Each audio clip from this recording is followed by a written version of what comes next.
Net zero building or net zero energy, or indeed what's a zero carbon building or zero carbon energy. We discuss the full details in this episode. What's the definition of a net zero building or a net zero energy? The World Green Building Council defines a net zero carbon building as a highly efficient building with all energy produced on site and or off site. So here the energy is produced inside the single building or is produced by other external sources. You will hear a lot of different terms that are used. Now the reason for this video is to help listeners who want to know much about the net zero building or net zero energy to know what it's all about. So you will see or hear about net zero building, zero net energy, zero energy building. They all typically mean the same. And then there are other similar terms that you will hear: a zero carbon or a carbon neutral, energy positive, high performance building, living building, challenge, or passive house. So these are the main terms that you will hear or see, but they all typically mean the same about net zero building, where the energy used by the building is either produced locally by the building or the energy is produced elsewhere, but the energy source is a renewable or a sustainable energy source. Zero buildings have a target. So the target is all new building installation must operate at net zero carbon. So what that means is any new building that is installed, the energy has to be produced locally, or the energy which is not produced locally is coming from a renewable source. So that's the target for 2030. The next target is for 2050, where 100% of buildings, meaning new buildings and existing building, will operate at net zero carbon. Now the net zero means, as explained before, the energy is produced locally in the building or the remainder is produced externally from renewable sources. Some school of thought have criticized the net zero building or the net zero carbon building term because they feel we need to separate the net and the zero. And the reason for that assertion is that the net zero really has two targets. One is to reduce direct carbon emissions, and the other is to remove carbon emissions from the atmosphere. So here, one side is, can we reduce the carbon emissions from, for example, direct energy usage from human activity? And the other is, if it can be done, then can we target the whole atmosphere by removing the carbon emissions? So it leads to two interpretations.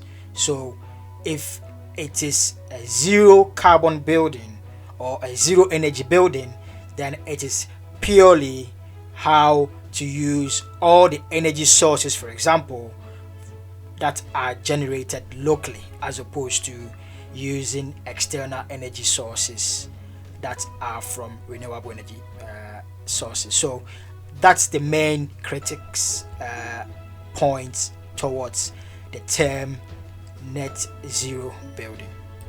What are the key principles that are being used for the net zero building? The World Green Building Council has 4 key principles that they believe can be used to achieve a net zero building or a net zero energy. So the first one is to measure and disclose carbon usage by buildings. The second is to reduce the energy demand in the building by designing out to make sure there is less energy usage. The third is to generate a balance from renewable energy. So the supply should be mainly from renewable energy sources, preferably generated on site or offset externally. The fourth key principle is to improve the verification and the rigor involved in verifying the energy and other usage such as water, which has a carbon impact. So that's one example, but there are other institutions or known bodies that have come up with principles, but this is one example from the World Green Building Council. Another example of a net zero methodology is the net zero energy by the National Renewable Energy Laboratory, where it has four main principles. So the first is using a passive solar design for building, incorporating strategies to either maximize solar usage or minimize solar usage depending on the local climate. The second is using an efficient exterior envelope, looking at the thermal performance of the building to suit the environment, to make sure, for example, there is low cooling load in a building. The third is using efficient electric heating and cooling system. Now the efficiency means there is less energy requirement for cooling or heating a building. And then the fourth is generating electricity on site. So for example, using photovoltaic solar panels to generate electricity on site. There are certainly other methods of producing electricity generally from the site as well. How much does the net zero carbon and net zero building going to cost? Now, this is an area that has less emphasis in the published information about net zero initiatives. Certainly, it will cost money to install these new initiatives, where the initiatives are to generate energy locally or use energy from external renewable energy sources. This requires investment, so certainly anyone looking at this initiative have to look at the project initiatives. There is certainly the cost benefit analysis that needs to be made, but certainly cases have been made in terms of climate change and generating local energy, the sustainability that it brings. So how much it costs is definitely a question that needs to be explored at the early stages of developing principles, and at the exploration, at the center of the exploration is what is the cost benefit analysis. To look at a case study performed by the National Renewable Energy Laboratory, NREL, that have studied the net zero building initiative. This case study shows different facets of what it takes to deliver a net zero building. From downtown structures that reach toward the sky to homes that shape our communities, buildings are one of the great energy challenges of our time. Buildings use approximately 40% of our nation's energy, and also are responsible for about the same 40% of our carbon emissions. Energy usage in buildings is actually the single largest contributor to carbon in our environment. So if we can reduce the amount of energy used in buildings, we're then reducing the amount of carbon going into the atmosphere. The National Renewable Energy Laboratory's Buildings Research Group is developing and advancing renewable energy technologies and energy-saving strategies. In labs like this, we develop more energy efficient equipment, like better air conditioning equipment, and then we work with large companies who utilize that equipment to save on their energy bills. Improving building efficiency is the most cost-effective way to dramatically decrease energy use in our commercial and residential spaces.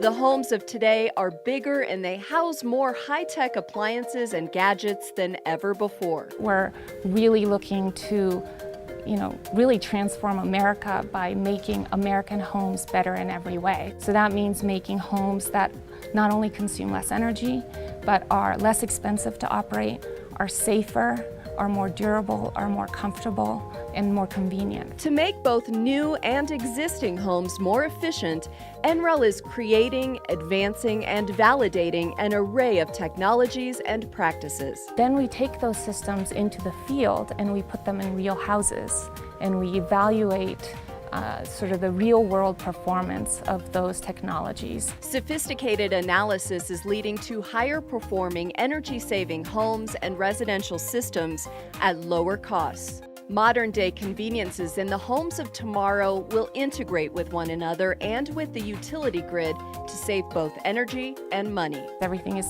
sort of seamlessly automating itself for the best performance possible. We're looking at ways that in the home we can better not only reduce the electricity use, but control when it's used.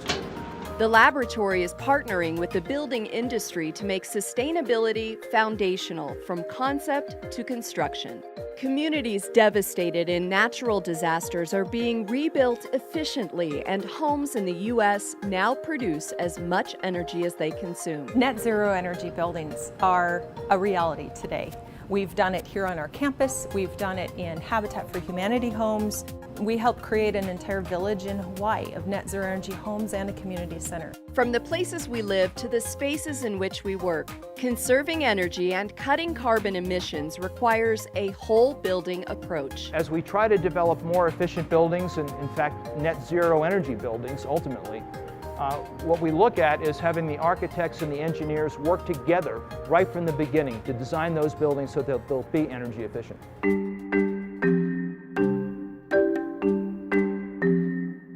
The Commercial Buildings Research Group attracts international attention, but even more so since the debut of the Research Support Facility on the NREL campus. It is the nation's largest net zero energy building, which means it uses less energy each year than generated from on-site renewable sources. The RSF has been said to be one of the most published and reported on buildings in the country, and so that means we're doing our job in telling the world about how to do high-performance, large-scale net zero energy. The RSF is research in action, a working demonstration of renewable energy and energy efficiency. One of our key strategies to reduce the amount of energy for lighting systems is to dim the lights and turn them off based on the amount of daylighting we have, the light we're able to bring in from the sun. Lighting and cooling consume a lot of energy, but smarter strategies in the RSF like daylighting, light reflective spaces, and natural ventilation are making a difference.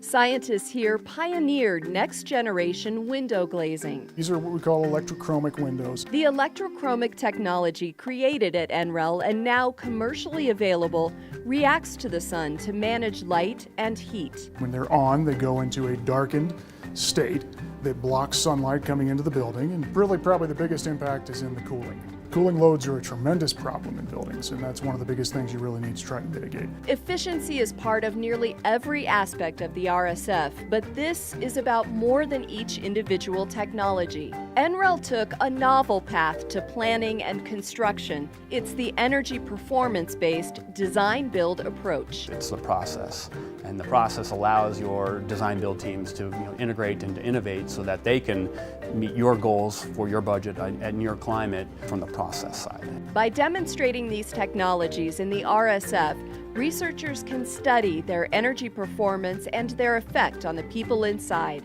This is a living laboratory. It is meant to be a blueprint. Having all that as existence proof of a large-scale net zero energy building is the most powerful replication agent that we can create. ESIF is our Energy Systems Integration Facility, and the purpose of ESIF is to work with industry, work with manufacturers, work with utilities, and really study how renewables will integrate on a large scale. The Energy Systems Integration Facility is NREL's newest tool for moving energy efficiency and renewable energy technologies toward mass adoption. We're in the one of the visualization labs in the Energy Systems Integration Facility. Researchers here are customizing advanced software tools and web applications to visualize energy flow. They can just kind of quickly look at it and get a sense of how the building is performing. That real-time information allows users to react to and direct energy. Energy performance is only one piece of the puzzle. The other is comfort. That's why buildings exist, is so people are comfortable and productive.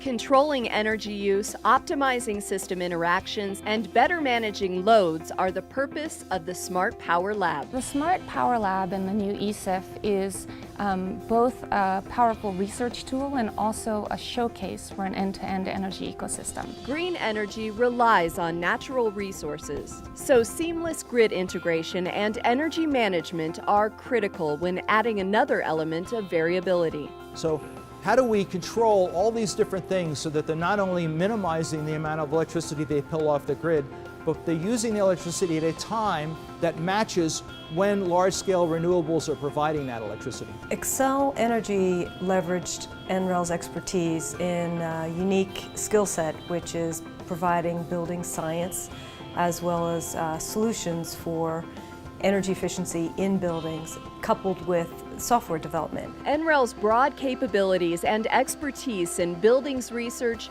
is a valuable resource for academic and industry partners. That actually provides us kind of a one-stop shop to marry those two capabilities and bring them into our energy efficiency programs, really to optimize the benefits to our customers. Laboratory partnerships help entrepreneurs reduce risks associated with product development and support industry in proving new technologies. We have a wealth of knowledge in material development, in testing, field testing, prototype testing, lab testing. We cover the whole gamut from component to system to building to community.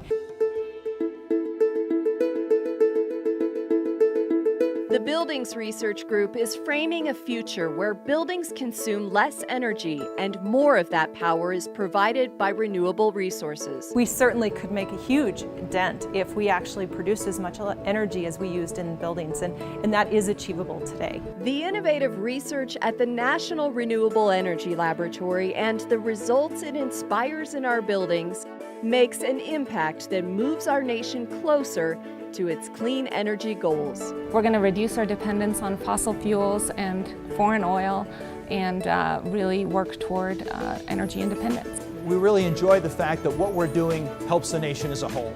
The bottom line is to reduce our nation's energy use. You want to join this commitment, or you want to start initiatives for net zero buildings or net zero energy? You can check out an example from the World Green Building Council or look at the National Renewable Energy Laboratory for initiatives. Thank you so much for watching. Please subscribe for the next video. If there is any topic on sustainability and innovation that you want us to explore, please put in the comment section below.